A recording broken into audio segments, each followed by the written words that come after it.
feeling good about eating chips. So you guys are enjoying your chips.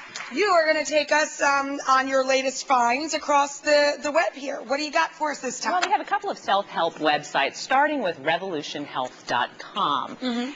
Because, you know, the internet can really empower you, revolutionize the way you manage your own health and your loved ones, whether it's an aging parent or a child. Now, when it comes to health websites, needless to say, sources matter, right? We don't want to mess around. Yeah, you got to be careful. I mean, you can't, you know, just go to willcureyouhere.com. Good point. And start doing, you know. So revolutionhealth.com has sources like Mayo Clinic. Big difference than willcureyou.com. Mayo Clinic, I trust. Right. And one Not of the... so much the Mayo on the sandwiches, but the Mayo Clinic. Good. Yeah, exactly. Exactly right. Good distinction.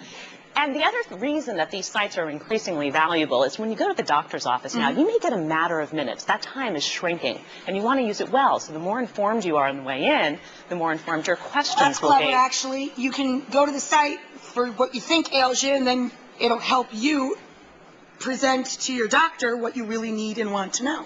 Yeah, with one caveat. It doesn't make you a doctor, and you don't want to self-diagnose and then have them spend the entire time talking you out of what you've talked yourself into. Having said that, it also prevents that nagging feeling on the way home from the doctor's office. I wish I had asked this. I should have asked that. So we have a mom here, actually, that has a sick kid at home. So what are you doing here? No, just kidding. Kidding. Seriously, your child is not feeling well at home?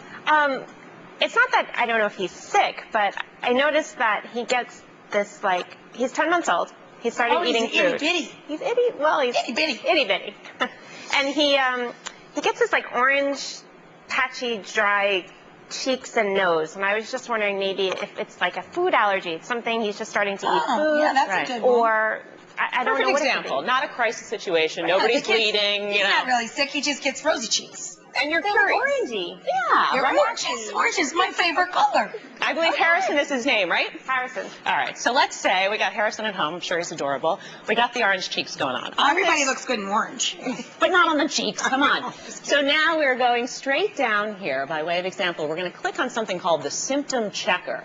Right? Pretty intuitive. Boom. Here we go. Step 1, you see on the right-hand side, child symptoms. All right, we're going to go down to skin rashes, right? That sounds Harrison-like. Okay, so it gives us... Itchy or scaly? Scaly. Scaly, he's a scaly. All right, so we click scaly. See? Exactly. I mean, they have the description. This is kind of fun.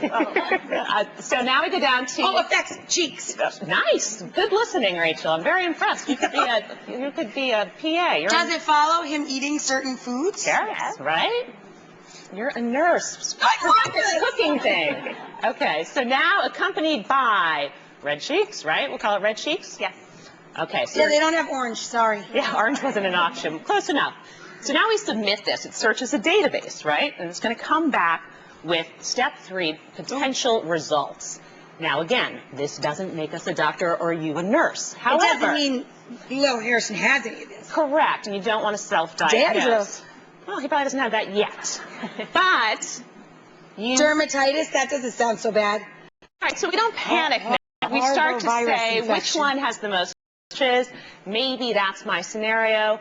Let's click on this by way of example.